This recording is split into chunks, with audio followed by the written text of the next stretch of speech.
Hello, fellow lodsters. Well, yeah, yeah. Hello, fellow lodsters. Welcome to the next episode of LOL Love of Literature. And today we have with us Aparna Salvi Nagda. And Ms. J and I have known Aparna for a while now, and Yes. we both are reading her current book. So we hope to have a very, engaging session. Uh, Yes. I request Ms. J to give a formal introduction of the guest. Dr. Aparna Salvinagda is a consulting homeopath by profession and writer by passion. She earns her butter and bread through medical practice in Mumbai. Thought she was in Pune. Oh my goodness. I was mistaken. Her short stories have won a place in around 10 anthologies, while her blogs have found a home on websites like Mempresso, Youth Ki Awaaz, the She Saga, Women's Web, and also the Only Times of India Readers blog. The Labyrinth of Silence is her first full-length novel published by Vishwakarma Publications.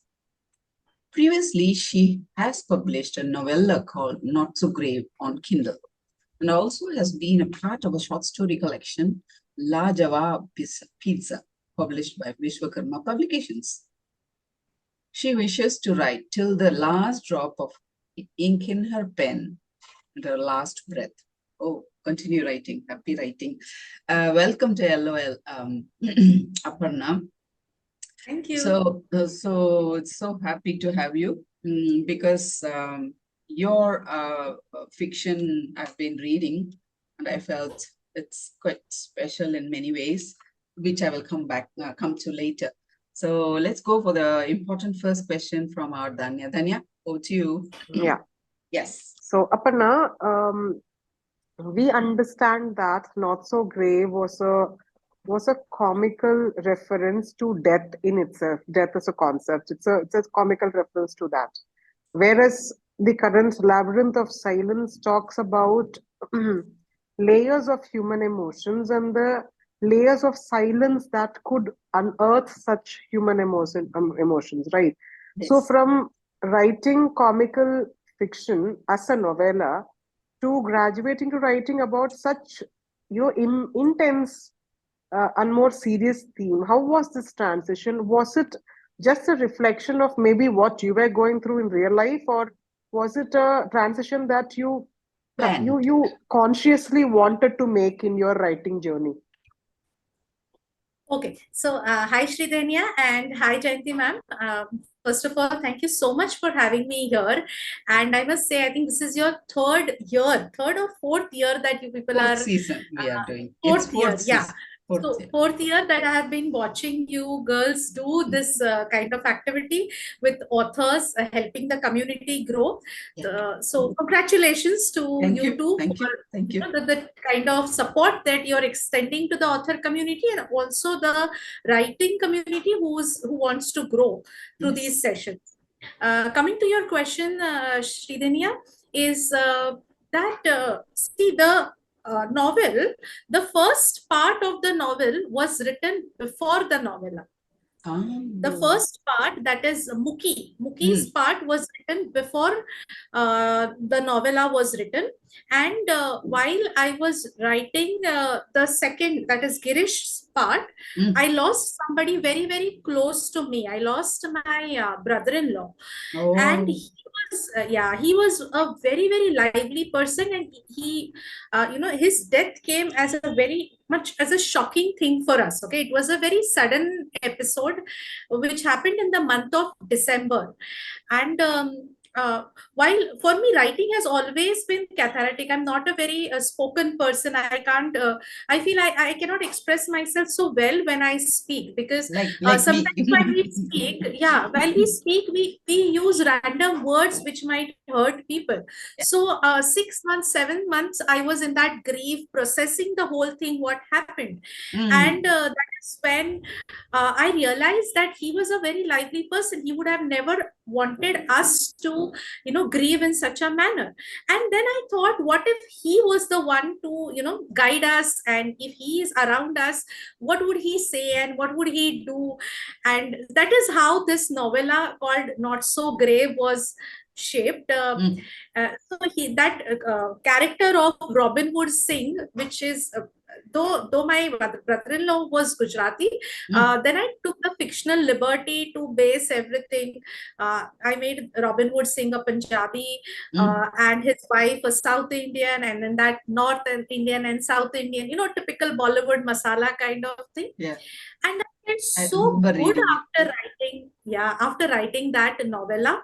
There was, I see, grief never settles. Grief, it stays with you if it is a very close person, but you are able to live with it when you are able to express it and talk about it.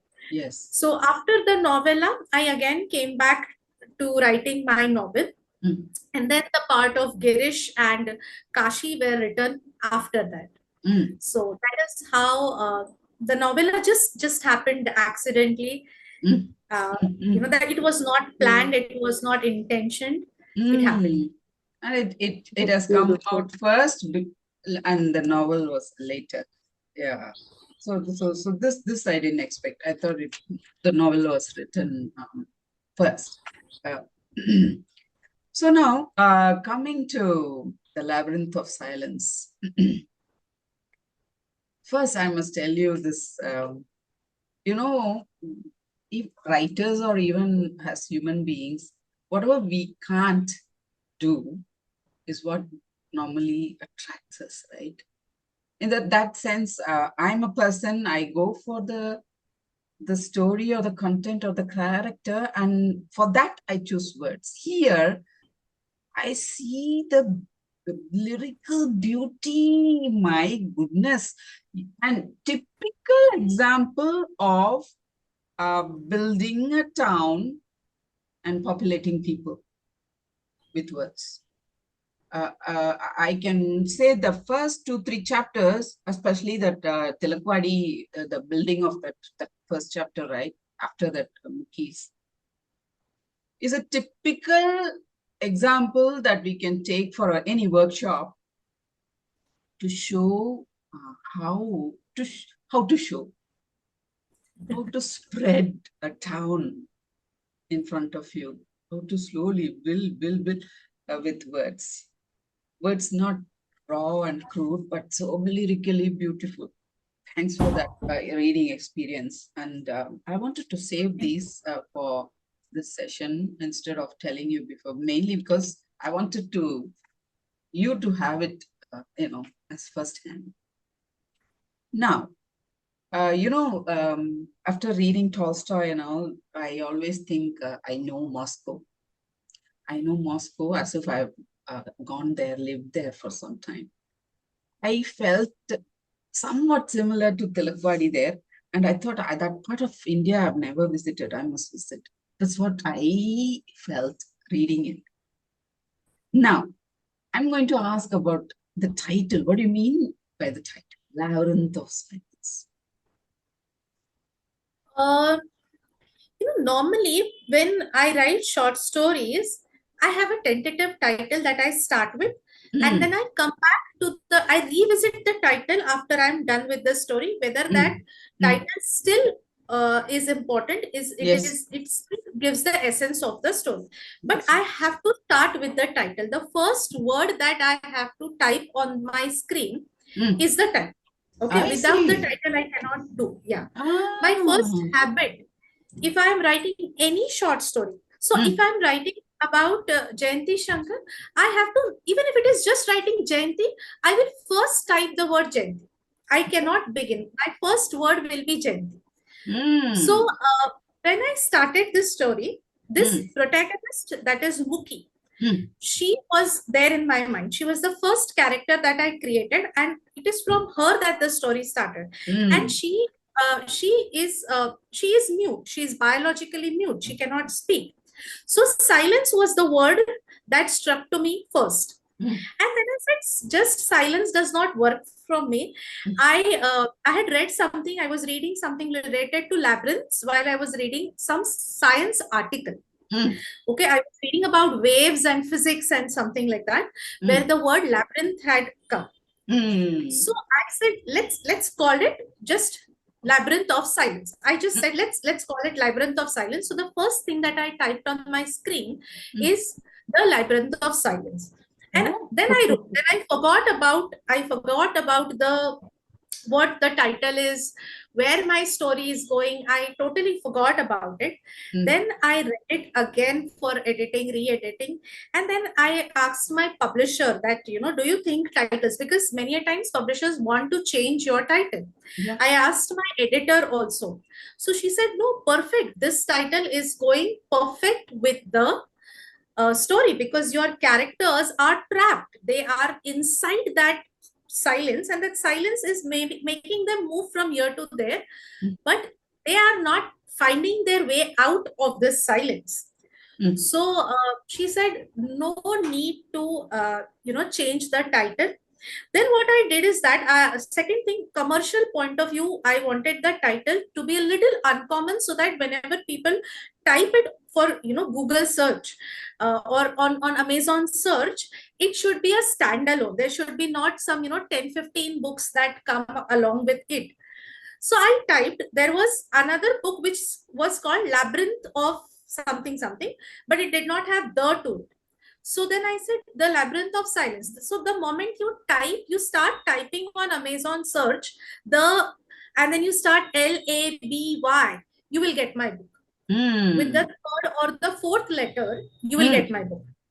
So from that point, apart from being emotional and attached to the topic or to the title, I also saw the commercial aspect of it, like, the searchability, people should be able to search.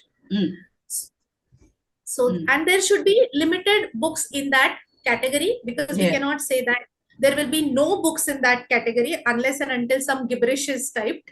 But meaningful titles, always there is a crowd, and people should not be confused between, because people might not know the author, but the title. And I know. When a book is released, the author takes the back seat and the book does its work. Yes, it has to. So that is how the title, so first it was the title, then the story came, then there was reconfirmation. I asked my beta readers, I asked my editor, does it hold true still? So they said yes. And brilliant. That's beautiful. That's beautiful.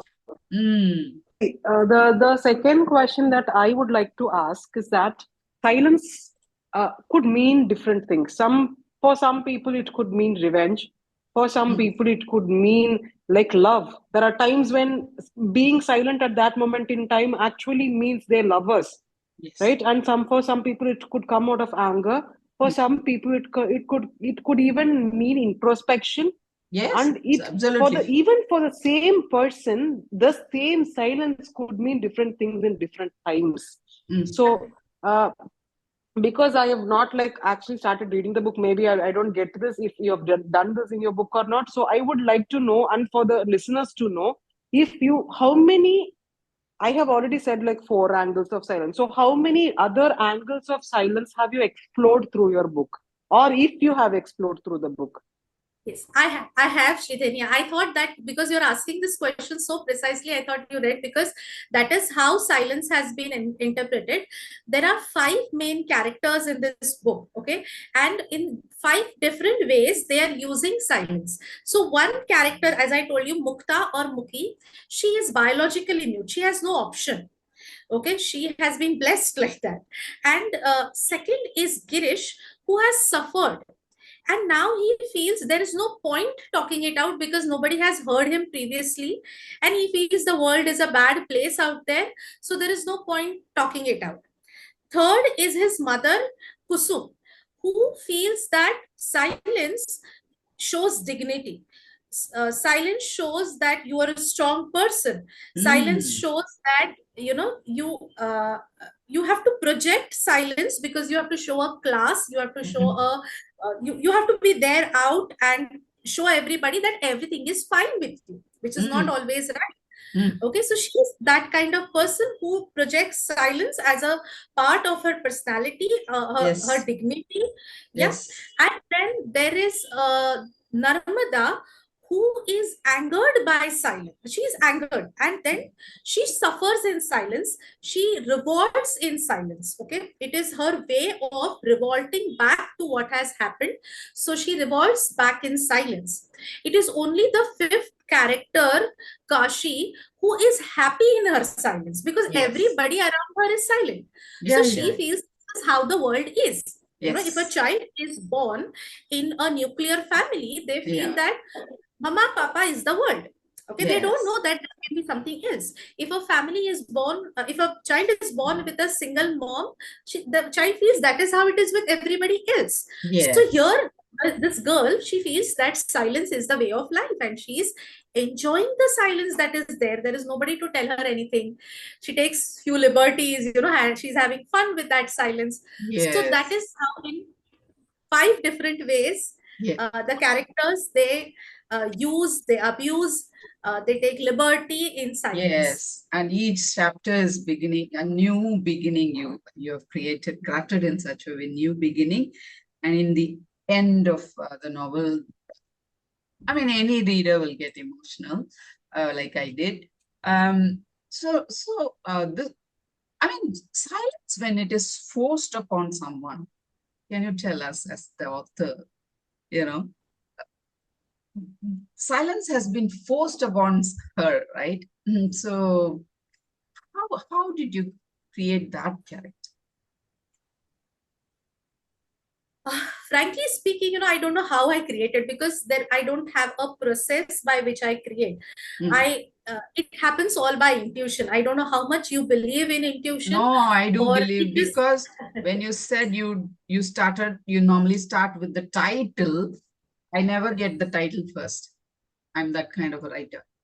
So when you said I start with the title, then I thought, okay, this is a different kind of writing.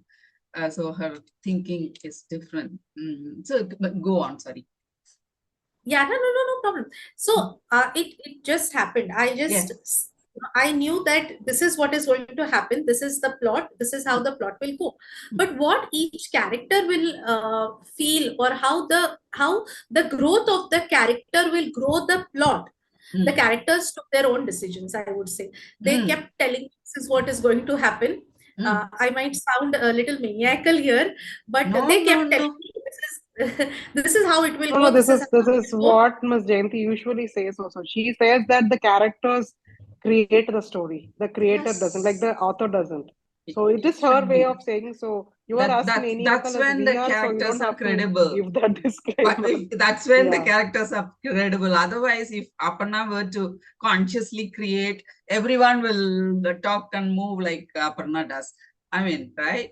Uh, so this I don't want my personality or my thinking to be reflected in my those small amounts yes, somewhere. If you know me very well, you can find, okay, this is Aparna yeah. speaking through the character. But most of the times I don't want it to be, because if I write 10 books, then the 10 books will sound same. They will be just like, just the plot will change, the names of the character will change, but the Yes. basic emotion will remain the same. Yeah. So So I allow my characters, I allow my stories, I submit myself to them, yes. and they take it ahead. Mm. And twice, I think I have been lucky enough that they completed the story. Otherwise, Mm. there are writers, authors who get stuck. The stories don't move. But Mm. luckily, God has been kind, and my characters have been kind, that Mm. whatever they started off, they finished. So Mm. That's interesting. That's Yeah. beautiful. Mm. Yeah. So what I want to ask next is, you have explained to us how you could get, or like how those characters led you to the story. Was there a part where one of the characters or one of the actions of a particular character Mm. felt revolting, or like ethically not, and it didn't fit you as a person, Aparna as a person, it didn't fit? Yes. And if there was a scene like that, how did you handle that? Mm. Because there is going to be that tussle between your your actual natural character and that character that you're writing about. Mm-hmm. So how did you handle that tussle? So Sridhanya, that Girish's character was very difficult to write. Girish is a very, very depressed person. He is very melancholic. And after I wrote Girish's part, I had to start. See, there are three different voices in the book. First voice is of Mukhi, second is of Girish, and third is Kashi. Though it is written from a limited third person point of view, still you have a strong voice that is coming. So when I finished writing Girish, I had to take a 6 months break before I could start writing Kashi. 6 months. Because every time I started writing Kashi's chapter, I wrote a page or two, and then I sent it to my friend Natasha, and she said, "No, Aparna, this is sounding like Girish. This is sounding like." So twice or thrice we did it, like 15 days and once a week or something like that.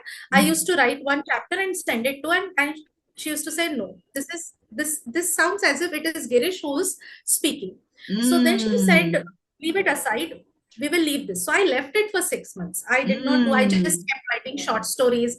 I think I wrote for your anthology also that time, and so I was doing all those business apart from writing. And then after 6 months, I read some good books, some happy feel good books, where the main characters or the protagonists are happy and they're lively kind of individuals. And then I came back to writing Kashi after 6-8 months. So yes, that is how it helped me to come out of a stubborn character, a character who does not want to go away of his negativity, holding on to the past very strongly. So that kind of thing, I had to take a break. I did a lot of reading. I wrote some another stories, some other small characters were designed, and coming back, then I could write better, and I was fresh. I had to forget that fellow. Another thing that I generally do is that while writing, I name the characters in one way. Later on, I change their names. Because while editing, I don't feel attached to them then. Okay. So Girish was named something else before, and because I was so attached to, I was so upset and depressed with his character, then I changed the name of Girish. I mean, now he is called Girish right now, so I changed the names. Do you change the name purposely to step away from him? This time I did, not always. Okay. This time, because that character was killing me from inside. It was not allowing me to be myself. Whenever I read Girish's part, I will weep at least once. I mean, if I had to read something, it pains me that somebody has gone through so much in life. Yes, yeah. Even I felt so sad reading him. Yeah. So that is why I changed. When I have to edit, then I cannot relate with them. This is somebody else, somebody else's draft that I'm reading when I change the names. If you had the same name, you would be again going through this. Okay, understood. Because my focus will remain on the emotions and not on the sentences, words, so the punctuations. That's such a nice way of detaching yourself from this story. I've never heard anyone say this. 6 months of that break gave you that freshness in writing. And when you sent chapters this time to Natasha, what did she say? After the break? Yes, then she approved it. First chapter, she said, yes, this is going, I mean, this does not sound, like the words are fresh, the vocabulary is fresh, the emotions are fresh. Good. So it is not sounding. So then once she gave me a thumbs up, then I started writing the next chapter. So then she did not have to intervene. Oh, lovely, lovely. Yeah. There should be such trustworthy readers, beta readers. Always helps. It helps. Yeah. Nice. So this is a new way of an author telling us how to detach from a piece, because we have gone through a lot of podcasts, like you said, and we talk about it all the time as well. And Ms. Jayanti has a really beautiful way of detaching. She immediately detaches once the book is gone off to the publisher's hand. She detaches from those characters. For me, maybe because I've just written one book, maybe I still feel like I still am attached to my own characters a lot. and I love my characters, however negative they've been, I still love them. I still have something for them inside me. So maybe if in the future I will develop to a point where I'll become like both of you, but let's see. So my Yeah. next question that I want to ask you is that, Aparna, like, see, beta readers, we know, the role they play, and editors are going to have another role to play, and there is also going to be the publishers where they say, okay, this can be there, that can be there. So tell us the amount of critical freedom that you gave each of these steps, and how much of criticism you took from them, and how much of it you incorporated in your book through the journey. There was only one point which I did not take it from my editor, was that the letters, the diary entries of Narmada, the third section, Kashi has diary entries of Narmada.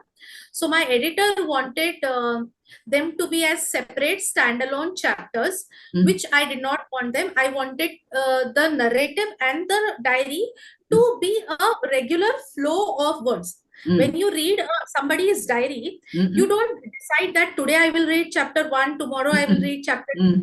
Okay, first thing first, we don't read people's diary. But I'm just giving you an example, is that when we are reading something, we don't have a target that today chapter 1, tomorrow chapter 1. So my editor wanted it to be standalone chapters, the diary entries as standalone chapters, because she wanted the characters' sufferings to, or whatever, thoughts to come to the surface.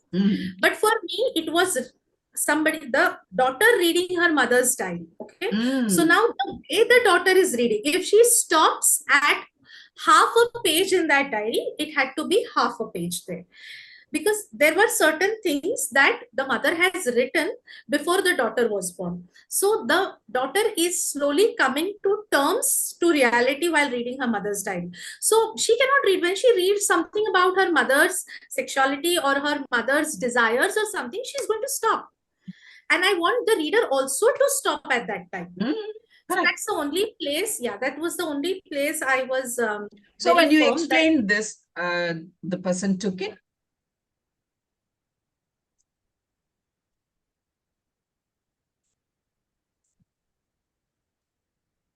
Hello? Aparna, you were stuck.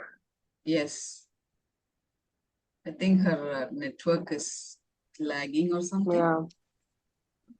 Okay, I'm there. I'm coming. Yeah, I'm coming back to now, that. Now, so when you explain to you, the editor, I suppose, when you explained this to her, did she understand after that?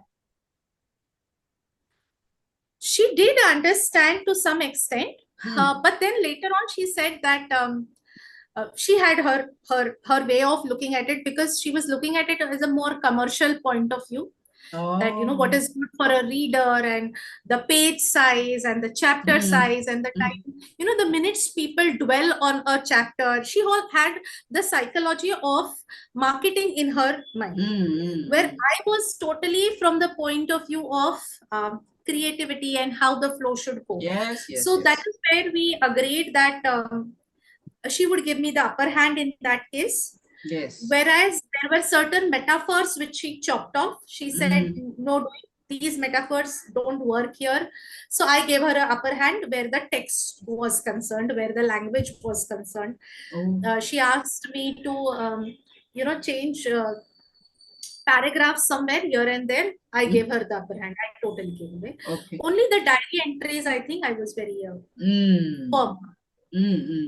I think it is the writer and the editor, they together mutually give each other the space. There are places where the editor knows better than the writer, and the editor sits with a cane and says, nothing doing, this means this. Some places the editor gives you that, okay, this thing I can give it to you, I can allow it to you, and it happens. I think Jayanti ma'am knows it better than me. I know. Yeah, happens. That's how it should be, in fact.